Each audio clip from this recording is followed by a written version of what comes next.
Satu di hati semua.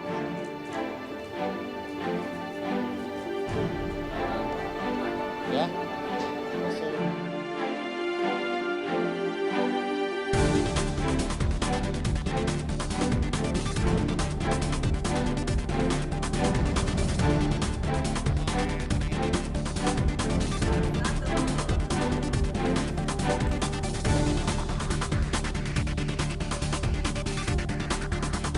Ya, ketiga paslon Pilkada Kota Tangerang Selatan sejak awal sudah mencuri perhatian selain karena latar belakang kerabatan atau terah elit politik, namun juga gagasan apa yang akan mereka bawa di Pilkada. Menjawab beberapa persoalan mulai dari dampak pandemi COVID-19 di sektor ekonomi dan juga kesehatan, juga komitmen mereka terhadap pemberantasan korupsi. Kami hadirkan kupas kandidat bersama dengan Cawalkot Tangerang Selatan. Malam hari ini sudah bergabung bersama dengan kami ada Pak Muhammad, calon wali kota Tangsel nomor urut 1, ada Ibu Siti Nur Aziza Ma'ruf, calon wali kota Tangsel nomor urut 2, dan Pak Benyamin Dafni, calon wali kota Tangsel nomor urut 3. Selamat malam Bapak Ibu kandidat calon wali kota Tangerang Selatan. Selamat malam. Selamat malam. Baik. Assalamualaikum warahmatullahi wabarakatuh. Baik, waalaikumsalam, dan juga yang mengamati dari luar, ini juga warga Tangsel ya, Bang Burhanuddin Muhtadi, Direktur Eksekutif Indikator Politik Indonesia. Bang Burhan, selamat malam Bang. Malam Rinka. Malam semuanya. Malam Pak Burhan. Wali kota kita. Baik. Malam, Mas Burhan. Baik, menarik Bapak Ibu, malam hari ini kita coba mau tahu apa program dan juga bagaimana Anda melihat permasalahan di Kota Tangerang Selatan. Saya akan mulai dulu dari pandemi COVID-19 yang kemudian berdampak terhadap sektor ekonomi dan juga kesehatan dan tentu saja juga di masyarakat di Kota Tangerang Selatan. Sebagai calon pemimpin di Tangsel, apa yang akan Anda bawa, apa program Anda, dan bagaimana Anda melihat penanganan dampak pandemi COVID-19 saat ini di Tangerang Selatan. Mungkin saya akan mulai dulu dari Bu Aziza. Silakan Ibu. Ya, terima kasih kesempatan yang diberikan kepada saya. Tentu ini adalah tantangan tersendiri bagi kami calon pemimpin di situasi pandemi COVID seperti sekarang. Tentu program-program yang akan kita tawarkan sebagai komitmen kami sebagai calon pemimpin nanti di Kota Tangerang Selatan adalah tentu program-program yang mampu menjadi solusi terhadap situasi pandemi COVID-19 yang sedang kita hadapi bersama-sama. Jadi solusi dari dampak ekonomi, ya kami fokus pada dua hal ya. Sebenarnya ada 7 program yang kita tawarkan, yaitu program kerakyatan, kami sebut dengan program Setuju Ibu, diantaranya adalah subsidi ya pandemi COVID untuk 100.000 rumah, dan juga menumbuhkan wirausaha baru ya. Target kita itu ada 10.000. Kita juga ingin memberikan 1 RW 1 ambulan. Jadi fokusnya dan juga beberapa program lainnya, diantaranya insentif kepada RT RW, kemudian juga dana pemberdayaan lingkungan ya berbasis RW. Setiap tahunnya kita juga akan berikan untuk menumbuhkan inovasi dan juga partisipasi publik di dalam membangun ya lingkungannya. Dan ini juga sebagai simbol dari tagline kami, pemerataan kemajuan untuk kesejahteraan, yang kami sebut dengan Permata. Jadi program-program yang 7 program itu adalah program yang berbasis langsung yang bisa dirasa oleh masyarakat, basisnya RT RW. Jadi ada 2 yang perlu kami sampaikan, fokus kami, yaitu persoalan pangan dan juga UMKM.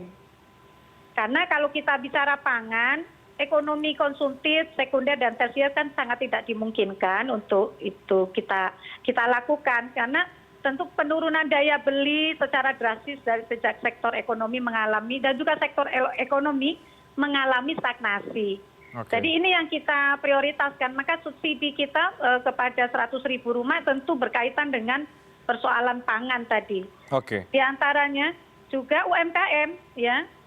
Baik. Ya, UMKM, ya. Baik, Bu Aziza, terima kasih. Jadi Anda fokus terhadap subsidi UMKM dan juga wirausaha baru. Kira-kira begitu, Bu Aziza. Jadi saya akan bergeser ke Pak Benyamin kalau begitu. Pak Benyamin, sebagai petahana ini Pak Benyamin, adakah yang baru yang kemudian Anda tawarkan atau Anda programkan berkaitan dengan dampak COVID dari segi ekonomi dan juga kesehatan bagi masyarakat di Kota Tangsel? Ada 2 akibat yang ditimbulkan oleh COVID dari perspektif ekonomi. Yang pertama adalah menurunnya pendapatan masyarakat. Yang kedua adalah banyak yang kehilangan pekerjaan, lebih parah lagi. Oleh karena itu, solusi yang akan kami bangun ada dua hal besar.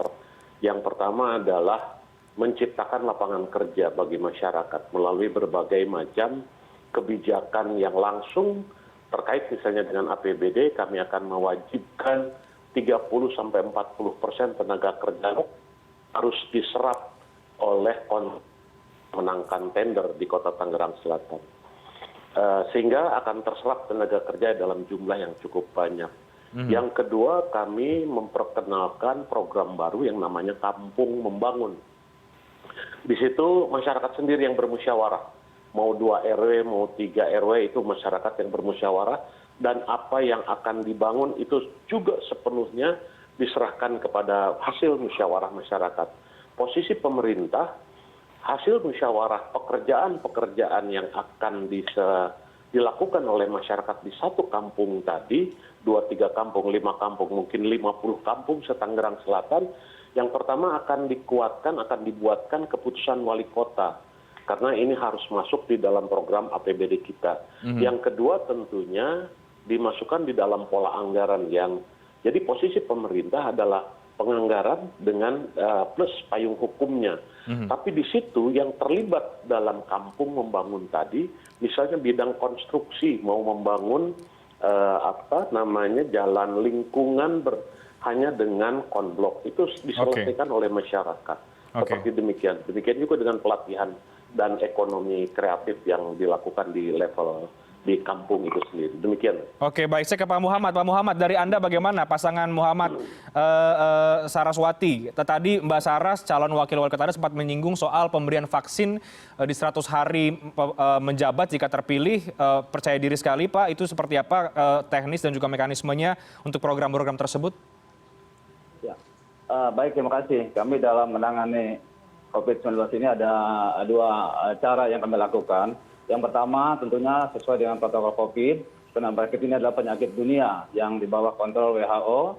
Tentu kami dengan melaksanakan pakai masker, kemudian juga jaga jarak, sanitizer, kemudian itu yang kami intensifkan. Karena sekarang ini program itu sebenarnya sudah sangat efektif. Kita tidak bisa melaksanakan kreativitas baru seperti ini, karena ini sudah standar. Ini barangkali pengawasannya yang sekarang ini banyak, seperti misalnya kerumunan orang, ya, kemudian juga pakai masker. Masih banyak masyarakat yang sudah hampir kadang-kadang sudah lupa seperti itu ya, cuci tangan sebagainya. Ini yang pertama yang akan kami maksimalkan ya pengawasannya.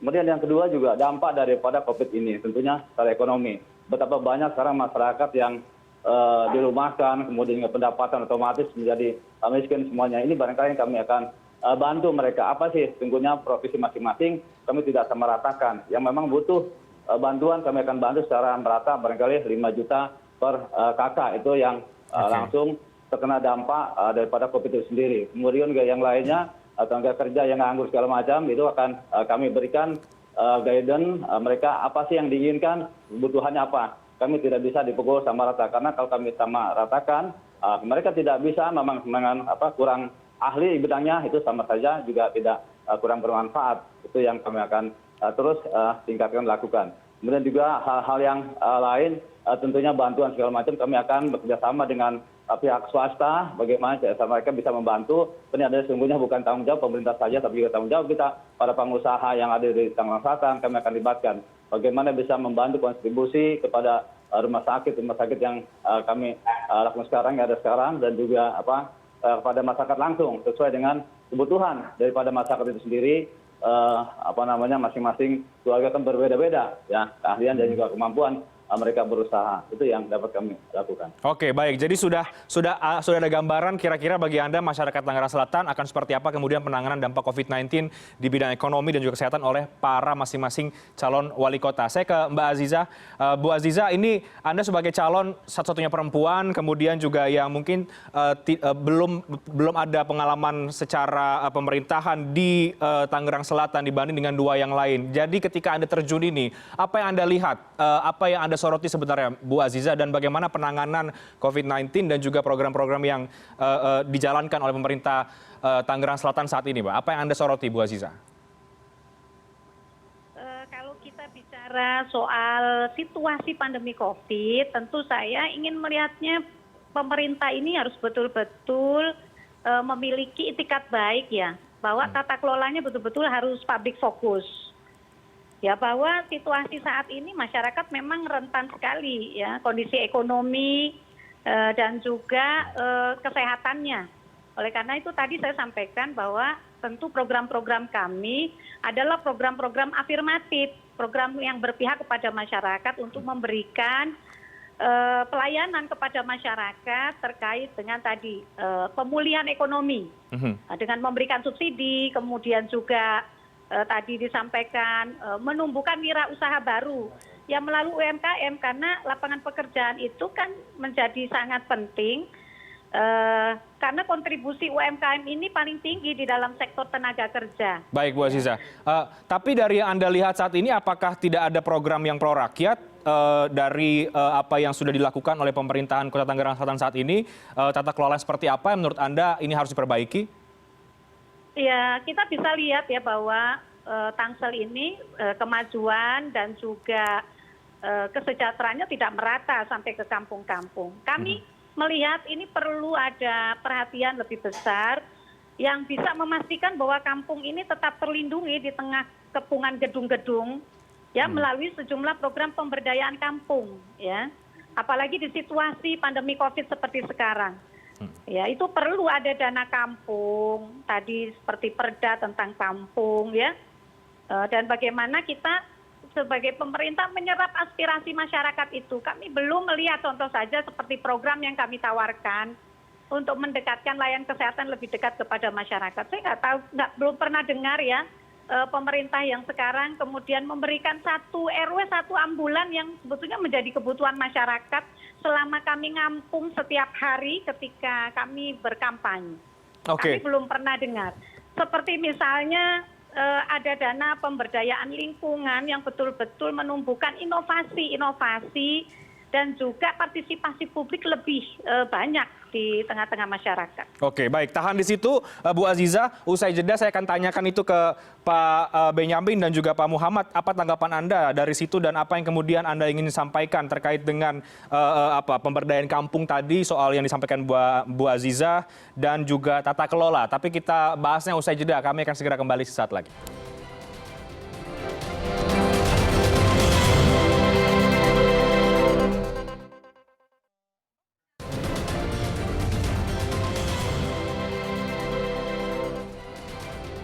Saya masih bersama dengan ketiga calon wali kota Tangerang Selatan dan didampingi oleh Bang Burhanuddin Muhtadi yang masih menyimak paparan dari masing-masing calon. Saya akan ke Pak Ben kalau begitu. Pak Ben, tadi Bu Aziza menyoroti soal Tangsel yang tidak merata kesejahteraan dan juga pembangunannya, kemudian pemberdayaan kampung yang tidak dilakukan dan bahkan tidak ada 1 RW 1 ambulans. Apa tanggapan Anda soal itu, Pak Ben?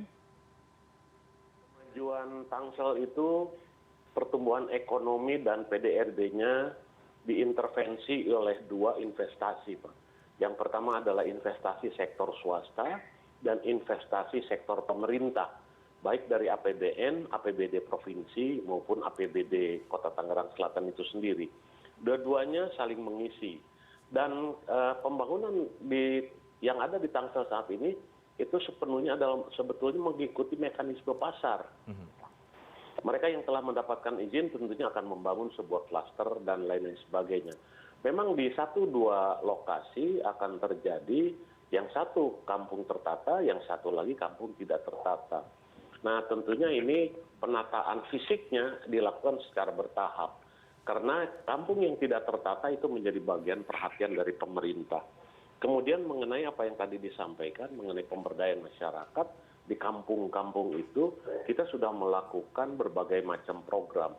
Dari mulai program bedah rumah, berbagai macam pelatihan yang dilakukan oleh Dinas Pemberdayaan, Dinas Industri Perdagangan, Dinas Koperasi, dan beberapa dinas yang lainnya termasuk kecamatan, itu melakukan program-program pemberdayaan ekonomi kreatif di kampung-kampung kita. Sehingga hari ini atau saat ini di Tangerang Selatan tumbuh UMKM atau IKM yang memang pas produknya sudah banyak dinikmati oleh pasar di luar Tangerang Selatan. Kemudian yang kedua mengenai ambulan untuk satu kampung, bagi kami intinya adalah soal pelayanan kesehatan bagi masyarakat. Hari ini kita sudah ada 30 pusat kesehatan masyarakat dengan 21 tempat perawatan. Puskesmas dengan tempat perawatan yang kami maksud. Minimal ada 6 tempat tidur di puskesmas tersebut. Dan kita akan terus bangun lagi. Sehingga pelayanan kesehatan yang lebih merata, ini yang lebih dibutuhkan oleh masyarakat. Ambulan adalah sarana untuk sampai dari rumah penderita kepada pusat kesehatan masyarakat itu sendiri. Seperti itu. Baik, Pak Muhammad, Anda punya pandangan yang sama dengan Bu Aziza atau berbeda? Atau bagaimana Anda menjawab soal tadi yang disampaikan oleh Pak Ben ini soal fasilitas kesehatan yang berbasis di puskesmas terlebih dahulu? Ya, kalau saya menyikapi ini untuk kesehatan bahwa rencana saya ke depan adalah bagaimana melanjutkan ada 54 kelurahan. Tadi baru 30 puskesmas yang sudah kita bangun, karena saya juga termasuk ada di dalamnya di situ bersama Pak Benyamin. Tapi bagaimana kami akan melanjutkan sisanya adalah 24 kecamatan kelurahan lagi. Ini kami akan bangun puskesmas dengan pelayanan 24 jam, ya, dengan rawat inap itu yang pertama kami lakukan. Kemudian untuk ambulan, saya pikir nanti bagi ada yang sudah ada puskesmas di tiap kelurahan, itu otomatis ini ada ambulan, itu yang kita maksimalkan. Nah sekarang ini saya dengar langsung keluhan-keluhan di masyarakat. Tinggal bagaimana kontrolnya saja barangkali. Karena ketika mereka pinjam datang ke puskesmas, supirnya kadang-kadang tidak ada. Nah ini itu kan soalan manajemen saja ya perlu ditingkatkan. Bagi yang belum ada, barangkali ini bisa kami titipkan ambulan di kelurahan. Di kelurahan itu juga harus ada memang ya. Di samping itu pun sendiri kami sekarang juga sudah melakukan. Kalau ambulan itu bisa kita samakan dengan para swasta. Karena swasta ini sekarang banyak sekali yang mengelola ambulan-ambulan yang sifatnya sosial maupun sedikit juga ada komersil. Ini kalau kita efektifkan, ya kita kelola secara bersama-sama, kita manage, itu mereka sangat senang sekali. Kita guidance ya, mereka akhirnya bahkan di tiap-tiap RW itu banyak yang sudah punya ambulan-ambulan dari swasta. Nah, ini saya katakan bagaimana tinggal kita mengelola, kita manage semuanya di Tangsel ini, semuanya serba ada semuanya. Pemerintah tidak bisa, secara APBD nggak bisa kita bantu. Tapi banyak orang-orang para dermawan di Tangsel ini yang mampu mengelola masalah sosial, masalah kemiskinan, masalah yang lain. Tinggal bagaimana kita kolaborasi antara swasta dengan kita, gitu ya. Kemudian juga kalau dampaknya tadi ya, kalau kampung pemberdayaan kampung ini sudah saya pikir diulari program. Itu bisa dengan program nanti bagaimana meningkatkan kampung. Ada sekarang misalnya ada gang tani segala macam. Saya pikir itu dengan program-program nanti di tingkat RW ya, macam-macam RW ada bersama dengan para kader-kader PKK. Di situ ada bagaimana ada jantung hatinya PKK. Saya paham betul ya masalah kebutuhan di masyarakat. Kemudian juga bagaimana Karang Taruna, bagaimana juga organisasi yang lain. RT bisa mengaktifkan masyarakat, ada gerakan-gerakan inovasi, ada kreativitas di tingkat RW. Ini kampung itulah yang kita dorong, yang saya katakan saya akan berikan bantuan 100 juta per RW. Itu kata saya itulah dengan kita yang sangat ketat ya, ini tentunya seperti itu. Baik. Yang dapat kami lakukan. Baik, saya ke Bang Burhanuddin Muhtadi. Bang Burhan, bagaimana Anda melihat pilkada di Kota Tangerang Selatan dengan ketiga pasangan calon ini? Apa yang Anda soroti sejak awal, Bang? Ya, ini pilkada yang menjadi salah satu bintang di Pilkada Serentak 2020. Salah satu sebabnya pertama dari sisi geografis dekat dengan ibu kota. Tetapi yang lebih menarik perhatian publik adalah pertarungan tiga dinasti ya, yang secara umum mempengaruhi Tangsel tapi juga di seluruh Indonesia. Saksikan terutamanya relatif tidak berubah terkait dengan sampah menurut warga Tangsel. Tetapi COVID itu menjadi satu isu terbaru yang masuk perhatian publik secara luas termasuk warga Tangsel, dan dampaknya ada pada dua. Satu dari sisi kesehatan, misalnya penanganan wabah COVID di Tangsel itu menjadi isu serius juga yang harus direspon oleh ketiga paslon. Mengapa? Karena Tangsel setidaknya beberapa waktu lalu masih dianggap sebagai zona merah penyebaran COVID. Meskipun kalau kita zoom bisa baca misalnya di website khusus terkait dengan lawan COVID, itu hanya ada di beberapa kelurahan. Tapi efek kesehatannya itu cukup dirasakan oleh warga Tangsel. Yang kedua, ini yang paling penting, COVID bukan hanya isu kesehatan, tapi juga isu ekonomi. Makanya kalau ditanya warga Tangsel apa yang dianggap paling penting untuk diatasi oleh pemimpin ke depan, yaitu soal lapangan pekerjaan.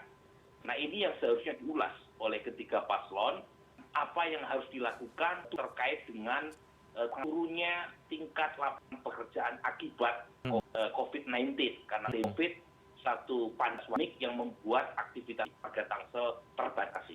Oke, kalau saya tadi tidak salah mendengar Bang Burhan bicara soal pengangguran juga ini tadi beberapa paslon juga sudah menyampaikan program yang kira-kira sama sebetulnya untuk mempush UMKM dan bagaimana itu Bang Burhan? Nah, di situ sebenarnya diperlukan satu program yang lebih kontras satu paslon dengan paslon lain. Ya. Jadi Anda melihat ini masih sama-sama saja kira-kira gitu programnya? Betul. Jadi sebenarnya dalam debat ini kan kita ingin menguji lebih jauh tawaran programatik. Kalau Pak Ben atau mungkin juga Pak Muhammad karena posisinya berada di dalam pemerintahan, mungkin mempertahankan agar meningkatkan apa yang sudah dilakukan. Tapi buat Aziza sebagai orang yang berada di luar, mungkin mengkritik apa yang sudah dilakukan oleh Pak Ben atau Pak Muhammad sebagai sekda. Nah, di situ bisa menjadi kolaborasi yang menarik karena bagaimanapun ada 2,2 triliun PAD Tangsel. Ini adalah angka yang kecil. Dan kalau kita lihat, seringkali Tangsel itu dianggap sebagai kota developer. Jadi peran pemerintah perlu ditingkatkan, karena jangan sampai orang luar menganggap Tangsel itu developer saja yang kelihatan perannya. Nah, 2,2 triliun mungkin sudah dilakukan untuk apa yang Pak Ben, Pak Airin, atau Pak Muhammad yang kurang ada sosialisasi. Atau mungkin ada hal yang masih dianggap kelemahan. Nah, di situ peran yang harus dilakukan oleh masing-masing paslon untuk memperbaiki cetak biru macam apa kalau misalnya mereka menang sebagai wali kota Tangsel ke depan.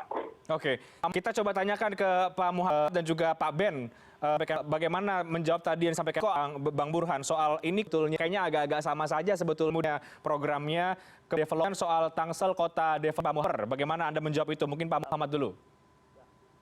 Kalau saya ada Tangsel ini kita kan ada bonus demografi ya. Contoh misalnya kita secara given itu sudah dikerjakan pembangunan di utara misalnya kan. Kita berterima kasih dengan adanya swasta seperti Bintaro, Alam Sutra, kemudian juga Sinarmas yang sudah membangun Tangsel ini sedemikian rupa dengan kawasan tertata dan masyarakatnya sudah bisa menikmati fasilitas segala macam semuanya, kenyamanan keamanan sudah tertata semua sudah rapi. Ini bagaimana kami pemerintah ini di sebelah selatan, ya di Pamulang, di Ciputat, di Satu dan juga masih ada di Pondok Aren yang memang itu tidak huniannya itu tidak tertata. Ini barangkali tugas kami bagaimana sampah masih berserakan di sana. Oke.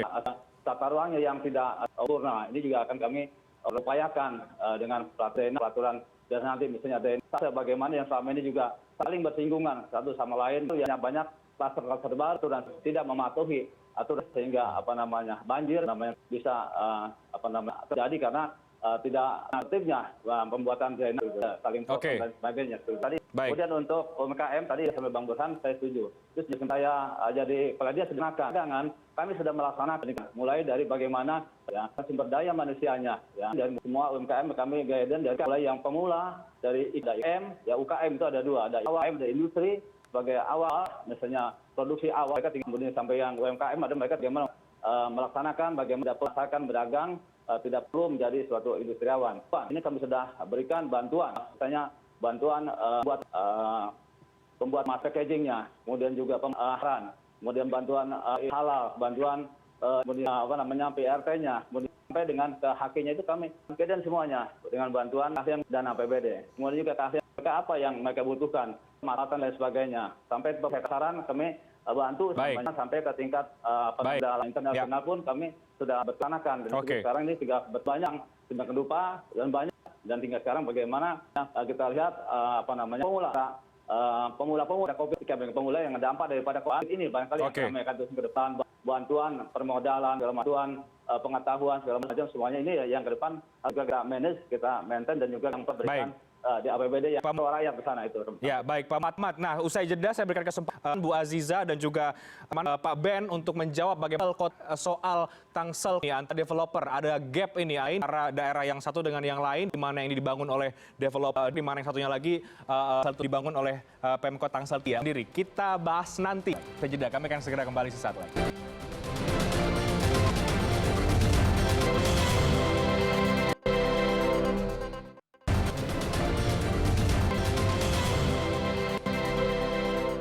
Saya akan langsung ke Pak Benyamin Daphni, calon wali kota Tangsel nomor urut 3.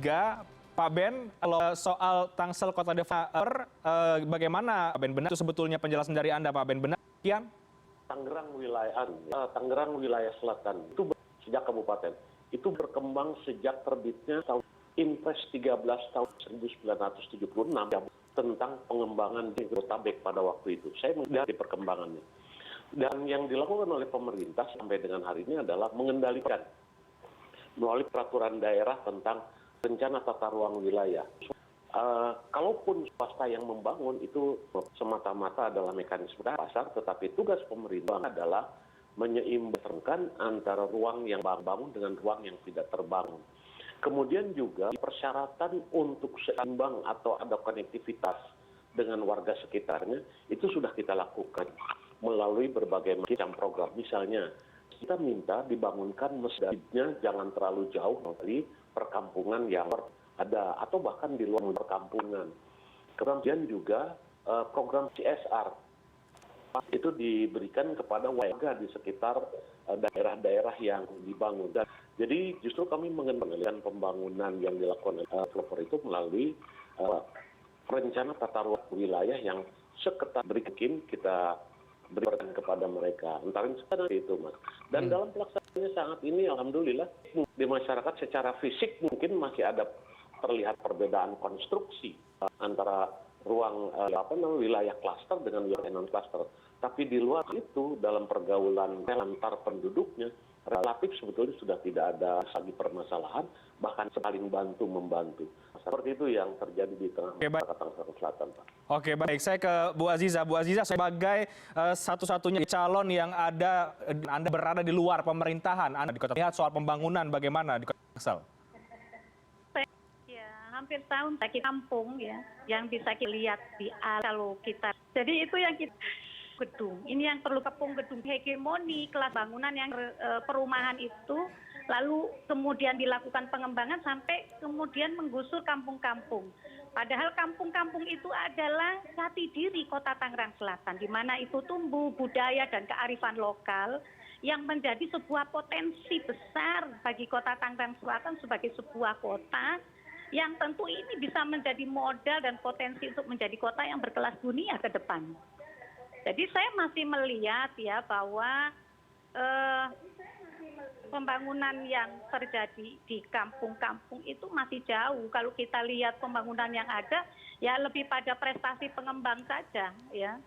Nah, ini kan perlu ada upaya pemerintah yang lebih public fokus kepada masyarakat. Tadi saya sampaikan, saya belum pernah dengar ada layanan masyarakat yang langsung bisa didirect oleh masyarakat. Satu RW, satu ambulan itu sebetulnya bukti afirmasi saja bahwa keberpihakan kita kepada masyarakat, bahwa ketika masyarakat membutuhkan mereka mudah mendapatkan layanan dan akses itu. Oke, baik. Itu yang terjadi. Ya, Bu Aziza, tapi seperti yang tadi disampaikan juga oleh Pak Ben dan juga disampaikan juga oleh Pak Muhammad soal pembangunan ini kan masih berjalan.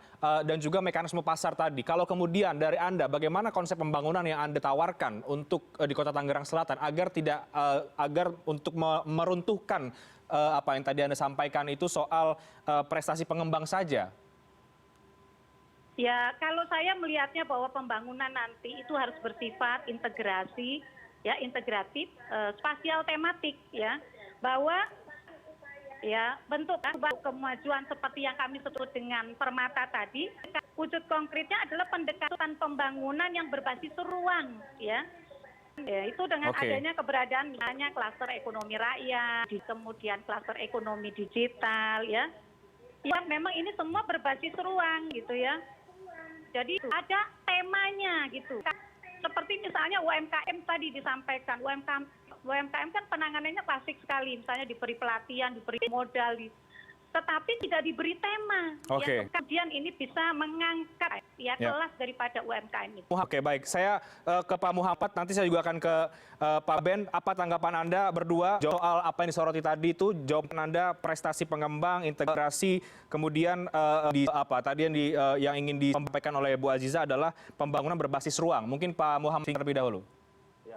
Singkat, Pak. Tentunya kita membangun ini berdasarkan ketentuan dan aturan yang berlaku dan juga tata ruang kita, dan ini kita mengacu kata saya bagaimana kita dengan Kepres tentang bau puncur itu semuanya sudah dilakukan, bagaimana kebijakan provinsi supaya tidak bertabrakan, dan tentunya kita tata ruang kita sudah kita atur sedemikian rupa, dan ke depan kita atur juga rencana detail ya tata ruangnya. Jadi setiap jangka tanah pun ada di Tangsel ini sudah jelas fungsinya, sehingga orang membangun, investor segala macam semuanya membuat izin dan mereka sudah tahu ya lokasi mana yang akan mau bangun, kawasan industri, kawasan rumahan, kemudian juga ruko dan sebagainya, itu sudah jelas ada, dan kita pun tidak bisa terhindar daripada para pengembang, para pengusaha. Ini kita Tangsel yang memang langsung berbatasan dengan Jakarta, sangat tertarik sekali para investor untuk Tangsel. Baik, Pak Benyamin, dari Anda singkat Pak, bagaimana sebelum kita break? Kami sudah membangun lebih dari 400 km jalan lingkungan di Kota Tangerang Selatan dengan pondasi beton dan minimal konblok, sehingga relatif tinggal hanya sedikit, sangat sedikit sekali lagi jalan-jalan di Kota Tangerang Selatan yang menghubungkan antar satu kampung dengan kampung yang lainnya yang relatif sudah tidak lagi berjalan tanah. Dan ini tentunya mempermudah arus transportasi masyarakat. Yang kedua, tematik itu kita sudah lakukan. Misalnya di Keranggan, itu kita dirikan kampung industri di sana. Karena di sana basisnya industri yang berbasis panganan lokal. Kemudian juga anggrek sebagai mata pencaharian masyarakat di Kota Tangerang Selatan, kita fokuskan di beberapa lokasi, terutama di Kecamatan Setu yang memang alamnya masih sangat terbuka. Demikian juga dengan daerah-daerah konveksi misalnya di Kecamatan Pondok Aren yang berbatasan dengan Kota Tangerang Selatan, itu di sana kita dorong menjadi kampung konveksi. Dan kita sudah banyak memberikan pelatihan. Intinya adalah pengembang itu kita jaga di RT RW-nya. Kendali yang kami lakukan adalah melalui perizinan dan pengawasan yang sangat ketat kepada mereka. Baik. Usai jeda saya akan ke Bang Burhan. Bang Burhanuddin, bagaimana Anda melihat kemudian peta politik dan juga kekuatan dari masing-masing calon wali kota Tangsel ini? Tadi Anda sempat menyinggung soal ada terah politik di sana, soal dinasti. Seperti apa kekuatan dari masing-masing kandidat ini, Bang Burhan? Tapi nanti kami akan segera kembali sesaat lagi.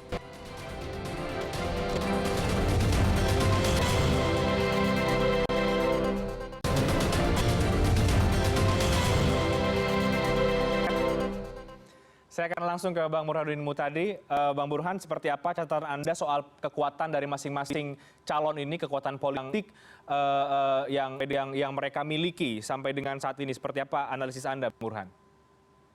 Di sisi pilkada, selalu yang menentukan adalah ketokohan figur atau personal magnet, itu yang paling kuat menentukan siapa yang didukung. Meskipun variabel partai juga ikut menentukan, tapi pada ujungnya pemilih cenderung memilih calon yang mereka sukai, terlepas dari siapapun partai yang mendukungnya. Tetapi faktor partai dalam kondisi di mana pemilu sangat ketat, itu menjadi faktor penentu juga. Nah, dari sisi ini, kita tahu partai pendukung Pak Muhammad paling banyak. Ya. Ada PD Perjuangan, ada Gerindra, ada PAN, dan partai lain. Nah, cenderung dari sisi partai, kekuatan Pak Ben itu dari Golkar yang kita tahu adalah partai pemenang. Partai lain yang mendukung Pak Ben relatif tidak punya kursi. Ya. Partai Gelora bahkan baru mendaftarkan diri. Termasuk juga P3. Nah, Pak Bu Aziza itu adalah kombinasi dari partai Islam, ada PKB dan PKS di sana, plus Partai Demokrat. Nah, sebenarnya yang menentukan dalam konteks ini adalah jauh mana calon itu dikenal, disuka, dipilih. Nah, pada titik ini, saya kira Pak Muhammad dan Pak Ben itu punya kedikenalan yang relatif lebih baik karena keduanya relatif bukan orang baru ya. Sementara Bu Aziza punya PR untuk menaikkan kedikenalan. Nah, pada titik itu saya kira konstelasi yang akan menentukan apa yang akan kita lihat selama 1 bulan ke depan, seberapa jauh mesin politik mampu menciptakan perbedaan dan seberapa jauh ya kekuatan dinasti yang menjadi penopang dari ketiga paslon turut memberi semacam brand bagi para pemilih Tangsel untuk menentukan siapa calon yang akan mereka pilih. Baik, Mas Burhan, ini dengan Anda bicara, tapi dari pandangan Anda, apakah kemudian pelanggar Tangsel ini memang akan berlangsung sangat ketat gitu, very tight, atau seperti apa? Dan bicara soal dinasti, isu apa yang kemudian ini bisa menjadi bumerang sebetulnya ya? Apakah isu ini korupsi bumerang atau ada isu lain misalnya soal korupsi kah, soal yang lain lagi? Ya, memang kalau dalam soal isu korupsi, citra pemerintah Kota Tangsel itu relatif kurang positif ya. Jadi kalau kita tanya misalnya kepada warga dalam survei, bukan hanya survei saya, tapi banyak survei, itu relatif citranya tidak begitu positif. Ya. Jadi kalau kemudian ada asosiasi ke arah sana, tentu ada calon yang akan diterbitkan. Gitu ya. Tetapi kalau kita tanya misalnya dalam soal lain, mungkin ada hal yang positif yang bisa dirasakan ya. Jadi soalnya dinasti ini kan pada dasarnya ada tiga-tiganya dinasti. Dan kita tidak bisa melarang orang yang punya darah biru ya untuk tarung memperebutkan hak politiknya. Kalau DNA-nya politik, kenapa kita harus halangi ya hak mereka. Cuma yang kemudian dilihat oleh warga Tangsel yang notabene terdidik adalah apakah dinasti itu bersifat predatorik atau benevolent. Kalau misalnya predatorik, koruptif, tentu punya impact ya yang kuat ya, yang tentu punya dampak terhadap elektabilitas calon. Nah, disitulah kemudian masing-masing calon harus menunjukkan bukan hanya dari sisi programnya, tapi juga integritasnya. Jadi Reinhardt, di antara Pilkada 2020, sedikit wilayah yang menegakkan calon itu harus punya integritas itu Tangsel. Umumnya itu kan calon itu harus punya perhatian sama rakyat. Artinya apa tuh? Artinya apa, Mas Burhan? Nah, ini lagi-lagi karakter atau tipikal kota ya. Kota yang lebih terdidik. Dia punya survei misalnya di Saburai Jua, survei di Tojo Una-Una, itu satu wilayah terpencil, satu di dekat NTT, satu di Sulawesi sana. Itu yang paling diinginkan oleh warga di sana terkait pemimpin itu umumnya perhatian sama rakyat. Faktor. Oke. Mas Burhan, ini suaranya hilang, Mas Burhan?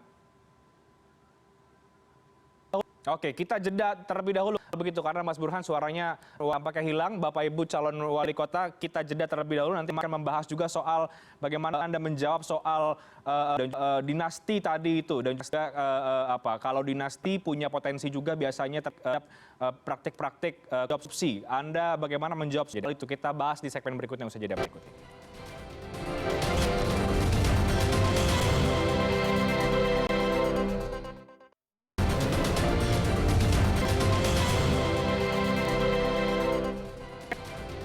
Ya, sayangnya tadi analisis yang sangat menarik dari Bang Burhanuddin Muhtadi sempat terputus. Jadi saya akan lanjutkan lagi.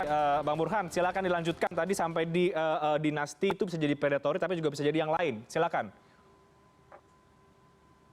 Pertama, kita tidak bisa menghalangi hak seseorang yang punya darah dinasti bertarung dalam politik. Tidak ada larangan menurut konstitusi, dan yang paling penting kita menciptakan satu keadilan buat siapapun untuk memperebutkan hak memilih atau dipilih. Tapi yang paling pasti adalah seseorang punya hubungan dengan dinasti, kalau sifatnya benevolent, misalnya seperti Lee Kuan Yew dengan anaknya, John Kennedy dengan saudaranya, that's fine. Tetapi yang menjadi problem adalah jika dinasti itu punya asosiasi predatorik, yaitu satu hubungan dinasti yang koruptif, yang membuat kepentingan warga harus dikorbankan demi berlangsungnya terakhir dinasti. Nah, pada titik itu warga Tangsel pintar. Jadi kalau kita tanya kepada warga Tangsel, yang mereka lihat itu bukan semata-mata faktor kompetensi, kapasitas, tapi juga integritas. Jadi faktor integritas, faktor apakah seorang calon wali kota atau wakilnya itu amanah atau tidak, itu turut menentukan warga Tangsel dalam memilih. Makanya kalau kita tanya, figur wali kota Tangsel harus memiliki asosiasi atau kriteria dan macam apa, yang paling tinggi adalah amanah, jadi bersih dari korupsi. Jadi pada titik itu, kalau misalnya calon wali kota Tangsel sekedar menawarkan paket kebijakan programatik yang hebat, yang mengagumkan, tanpa diikuti oleh sikap dan kriteria yang bisa dipercaya, yang amanah, yang bersih dari korupsi, tentu warga Tangsel juga akan mempertimbangkan untuk memilihnya. Jadi mereka akan kritis, melihat bukan semata-mata dari sisi kompetensi, tapi juga integritas. Oke. Saya akan langsung ke Pak Ben. Kalau begitu Pak Ben, apa tanggapan Anda yang soal kemudian dinasti yang juga punya kerawanan secara koruptif, mungkin juga sudah banyak juga diulas, apakah itu kemudian memberatkan atau menjadi beban bagi Anda? Silakan Pak Ben. Saya sepenuhnya akhirnya berpulang kepada keputusan masyarakat sebagai pemegang kedaulatan di Republik ini, terutama ya di Tangerang Selatan, berarti masyarakat Tangerang Selatan yang terdaftar di dalam DPT. Kemudian yang kedua, soal dinasti dengan koruptif, itu sepenuhnya ada dua hal. Saya setuju dengan Pak Burhan tadi soal integritas, dan yang satunya lagi adalah soal bagaimana penegakan hukum, ketatnya penerapan hukum, aturan-aturan di dalam seluruh proses administrasi pemerintahan, termasuk yang menyangkut pembayaran, pendapatan, dan lain-lain sebagainya. Sehingga kalau kesempatan untuk korupsi itu kita tutup seketat-ketatnya dengan aturan-aturan yang sangat tinggi, yang sangat ketat, diawasi oleh berbagai macam elemen masyarakat, kita libatkan KPK di dalam proses penyusunan APBD sampai kepada pelaksanaan dan evaluasi APBD, kemudian yang lain-lain lagi, siapa lagi yang akan punya kesempatan untuk korupsi. Saya yakin tentunya dengan banyak kasus kepala daerah yang sudah disandera oleh KPK saat ini, menerima hukumannya, itu sudah menjadi pembelajaran yang sangat bagus, yang sangat besar untuk membangun kultur baru Republik ini, terutama bagi para kepala daerah, untuk tidak lagi bermain-main dengan kebijakan yang dimiliki kewenangannya, termasuk dalam kebijakan anggaran. Jadi soal bagaimana persepsi kemudian masyarakat soal dinasti dan koruptif ini, saya sepenuhnya mengembalikan kepada masyarakat sebagai masyarakat pemilih. Tapi kami janji, Benyamin dan Pilar, ini akan seketat-ketatnya, setinggi-tingginya menjunjung supremasi hukum dan penerapan aturan-aturan hukum dalam setiap kebijakan kepala daerah nantinya. Jadi Anda pasrah saja dengan apa yang kemudian persepsi masyarakat, mau kemudian mau dibilang citranya A atau B begitu, seperti apa Pak Ben? Kita silaturahmi aja. Soal citra bagaimana citra itu keputusan masyarakat. Kami intensif silaturahmi politik saja kepada masyarakat. Kami tawarkan program kepada masyarakat. Jadi itu yang kami lakukan saat ini. Baik, Bu Aziza, bagaimana Anda menjawab soal dinasti kemudian bisa dia berpotensi terhadap hal-hal yang sifatnya menjadi koruptif gitu. Ini kan juga menjadi kekhawatiran banyak pihak. Anda juga ada bagian dari terah politik itu. Ya, saya sepakat tadi sama Mas Burhanuddin tadi bahwa bisa saja politik dinasti itu dalam konteks yang baik bisa juga predatorik. Jadi memang kecenderungannya kalau bicara soal kekuasaan itu ya, kalau sudah politik dinasti itu cenderung kekuasaan cenderung korup, ya kan? Kekuasaan absolut itu cenderung korup. Itu karena mungkin terlalu lama itu kan. Sehingga yang saya bisa tangkap juga di Kota Tangerang Selatan, semangat masyarakat itu semangat perubahan ya. Mereka itu saya menangkap perubahan itu ada dua, perubahan ide-ide kebaharuan dan juga figur. Nah, saya sepakat, masyarakat cenderung ingin agar tata kelola pemerintahan itu betul-betul public fokus. Yang figurnya mereka bisa yakini mampu membawa Tangerang Selatan ke depan bisa lebih baik. Jadi saya kira kalau kita melihat dinasti ini, terutama di Kota Tangerang Selatan, ini kan cenderung politik lokal ya. Sehingga tentu ini predatoriknya dimungkinkan sekali tuh, ya predatoriknya dimungkinkan karena intervensi politik lokal itu kan sangat kuat, ya terutama yang punya kekuasaan kan dia bisa menguasai seluruh jaringan birokrasi itu, sehingga tentu ini perlu juga kita melihat bahwa pelaksanaan pilkada ini betul-betul ya tidak dalam konteks predatorik tadi. Intervensi politik lokal ya, betul-betul ini jangan sampai terjadi kemudian ada kecurangan-kecurangan yang itu sebetulnya bibit dari korupsi ke depan itu, ya bisa terjadi korupsi nanti ke depan. Oke, meskipun kemudian predatorik yang tidak lokal juga tidak menutup kemungkinan, Bu Aziza. Ya, kita bicara Kota Tangerang Selatan ya kota saja, tapi kita bicara Kota Tangerang Selatan, ini kan bicaranya politik lokal ya. Gitu. Oke. Tapi saya akan ke Pak Muhammad. Pak Muhammad, bagaimana Anda menjawab soal itu tadi, soal predatorik dinasti? Anda juga calon wali kota Anda merupakan keponakan dari elit politik Pak Prabowo Subianto. Terima kasih. Ini barangkali yang menjadi fokus perhatian saya ke depan. Intinya bahwa korupsi itu, yang pertama saya ini dari politik dinasti ya. Dinasti ya itu menurut saya memang itu sudah terjadi, sudah ada sejak dulu ya kan. Sepanjang mereka mewariskan hal-hal yang positif, yang baik dan bermanfaat buat masyarakat, tidak korup, ya itu menurut saya bagus, lanjutkan. Tapi kalau memang politik dinasti yang sudah merusak tatanan pemerintahan, ya mereka korup, ya, barangkali sebagai wali kota yang tidak. Tapi ini juga kita tahu bahwa bukan saja wali kota, kita bersih, tapi yang lain-lainnya, bagaimana anak keluarga kita, bagaimana lingkungan kita, ini juga barangkali yang menggoda, merayu kita sebagai wali kota, ya, bisa terjadi. Ya, ini menurut saya. Intinya adalah bagaimana niatnya kita. Ya, niatnya kita. Dimanapun ya, alhamdulillah saya sudah pensiun. Saya sudah merasa ya bersyukur, ya kan. Tidak banyak hal-hal yang memusingkan saya gitu ya. Memang saya tidak ada niat. Itu adalah niat. Regulasi apapun sebagus apapun ya dibuat, tapi kalau kita masih ada niatan untuk korupsi, itu bisa terjadi. Hukuman sekarang kita tahu barangkali kurang bagaimana hukumannya.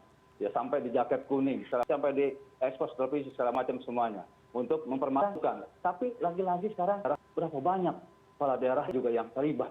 Ini barangkali bagaimana mengendalikan hawa nafsu kita ya untuk korup. Ini menurut saya itu ada kendalinya. Aturan sudah sangat bagus. KPK sudah tiap tahun kita fakta integritas kita tanda tangan semuanya. Tapi terjadi tergantung niatnya kita. Ini saya juga ingin membersihkan ya jangan sampai korup. Kasihan dong, sayang APBD kita, masyarakat kita. Sangat dirugikan. Baik, Bapak Ibu calon wali kota Tangsel, saya mau tanya terakhir singkat ini untuk tanggapan Anda terkait dengan unjuk rasa dan penolakan undang-undang Omnibus Law Cipta Kerja. Sebagai calon pemimpin, apa sikap Anda terkait dengan undang-undang Omnibus Law Cipta Kerja tentu akan berdampak juga nanti untuk sebagian masyarakat di Tangerang Selatan. Pak Ben, terlebih dahulu. Yang pertama soal unjuk rasanya itu sendiri adalah hak konstitusional warga. Itu dijamin sepanjang memenuhi aturan. Dan yang kedua sepanjang tidak membuat anarkis, tidak membakar dan sebagainya. Kalau sudah ada tindakan anarkis merusak fasilitas publik, tentu itu tinggal ditegakkan hukum saja. Soal Omnibus Law-nya saya yakin bahwa pemerintah sudah mengkaji sedemikian panjang pasal-pasal yang ada di dalam undang-undang Omnibus Law itu sendiri. Dan tentunya tidak sembarangan. Dan ini sudah dilakukan kajian yang sangat mendalam. Jadi saya percaya kepada apa yang dilakukan oleh pemerintah. Omnibus Law diciptakan, dihadirkan justru untuk meningkatkan kesejahteraan. Saya kira itu, Mas. Baik, Bu Aziza, dari Anda setuju dengan Omnibus Law Cipta Kerja? Saya kira itu adalah upaya pemerintah ya untuk menyederhanakan birokrasi dan kemudian bisa menarik investasi untuk kepentingan kesejahteraan masyarakat Indonesia secara keseluruhan. Jadi tentu kita menyambut baik Omnibus Law itu, tetapi tentu kita juga harus mendukung upaya pembahasan Omnibus Law itu betul-betul kita pastikan itu untuk kepentingan masyarakat. Kemudian apapun itu aturan yang diberlakukan oleh pemerintah, dan kami kalau nanti jadi pemimpin tentu sebagai calon wali kota, kami akan menggunakan kewenangan kami nanti sebagai pemerintah daerah untuk melindungi ya seluruh pekerja yang ada di Kota Tangerang Selatan. Baik. Baik, Pak Muhammad dan Anda Pak, singkat, sikap Anda bagaimana? Baik, saya terkait dengan demo itu saya nggak ada persoalan, itu Oke. hak demokrasi. Tapi Anda setuju Bahkan tidak Pak saya- dengan Omnibus Law Cipta Kerja? Ya, bahkan ke depan saya akan membuatkan memfasilitasi untuk yang berdemo di depan alun-alun. Kami persiapkan komunikasi demokrasi, kasih kebebasan. Yang penting akan kita Ya. tekatkan. Ya, itu ya. Untuk Yang Omnibus kedua, Law-nya, Pak? Iya, ini adalah kami mendukung karena semua tidak ada dan oleh pemerintah yang menyesarakan masyarakat. Ini barangkali ada komunikasi yang belum nyambung dengan buruh kita semuanya. Oke, Seperti baik. itu, ya. Intinya adalah Baik. bagaimana mempermudah ke depan tenaga kerja, Oke. tenaga kerja, investasi dan segala macam perizinan. Mudah tujuan pemerintah Oke. supaya lebih mudah, lebih baik lagi. Baik. Pak Burhanuddin, terakhir singkat saja Pak, apa yang Anda simpulkan dan bagaimana kemudian Pilkada Tangsel ini akan berjalan ke depan? Saya ingin memberikan kesan sebagai wakil warga Tangsel. Saya ingin ketiga paslon menegakkan fakta integritas, Oke. bertarung dengan semangat fastabiqul khairat, dan saat yang sama menjauhi politik uang, dan yang paling penting menjaga netralitas birokrasi, Oke. sehingga kita bisa menghasilkan pilkada yang betul-betul berkualitas dan berintegritas.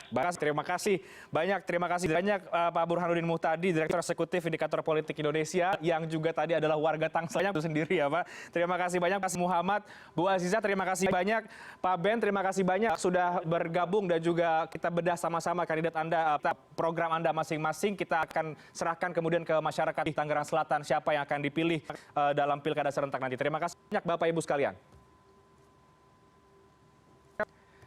Dan usai jeda kami akan segera kembali, tetap bersama kami di CNN Indonesia Election.